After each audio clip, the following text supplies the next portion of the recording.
अध्यक्ष महोदय, जिस भावना से मैंने यह बिल पेश किया है, उसको विरोधी पक्ष के लगभग सभी सदस्यों ने एक मत से महसूस किया है कि देश में बेकारी की जो समस्या है वह एक भयंकर समस्या है और उसके कारण हमारे देश का विकास, चाहे वह सामाजिक हो, आर्थिक हो या सांस्कृतिक, रुका हुआ है और ऐसी स्थिति में हम आगे बढ़ नहीं सकते हैं।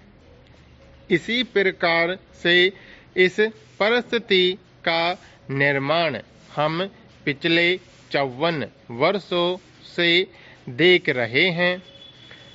मंत्री महोदय ने यहाँ पर अभी कहा कि राष्ट्रपति इस काम को नहीं कर सकते हैं क्योंकि वह उनके अधिकार के बाहर है।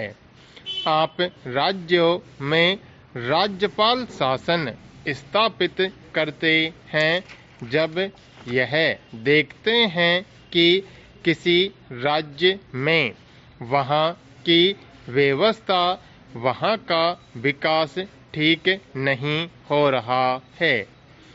जब किसी राज्य में गड़बड़ी फैल रही हो, विकास का काम समाप्त हो गया हो और जिम्मेदारी से लोग काम न करते हों, तो वहाँ पर राज्यपाल शासन स्थापित किया जाता है। ऐसे बहुत से उदाहरण हमारे देश में मौजूद हैं। उसी प्रकार से हमारे राष्ट्रपति हैं और अगर देश में इस तरह की स्थिति वर्षों तक चले तो कोई कारण नहीं है। आपात के रूप में राष्ट्रपति इस देश की सुरक्षा के लिए, इस देश की उन्नति के लिए जिम्मेदारी अपने हाथ में न ले सकें। हमारे भाइयों ने बहुत से उदाहरण दिए हैं कि राज्यों में संयुक्त सरकारें नहीं चली, लेकिन उसके पीछे राजनीतिक हथकंडे थे। अगर कोई राजनीतिक पार्टी जिम्मेदारी से काम नहीं करती तो विधान में यह स्पष्ट है कि राष्ट्रपति शासन अपने हाथ में लें।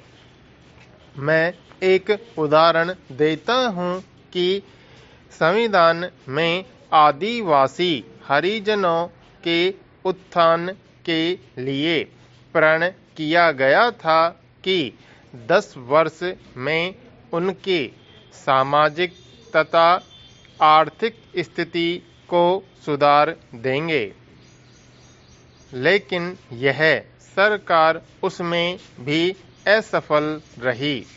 उसको एक बार 10 वर्ष के लिए बढ़ाया गया और दोबारा फिर 10 वर्ष के लिए बढ़ाया गया। इसी तरह से उसको बढ़ाते जा रहे हैं, लेकिन उनकी आर्थिक और सामाजिक उन्नति आप नहीं कर पाए हैं। इस काम में सरकार बिल्कुल असफल हुई है। पिछली बार सरकार पर अविश्वास का प्रस्ताव भी आया था और वह पास होने वाला था।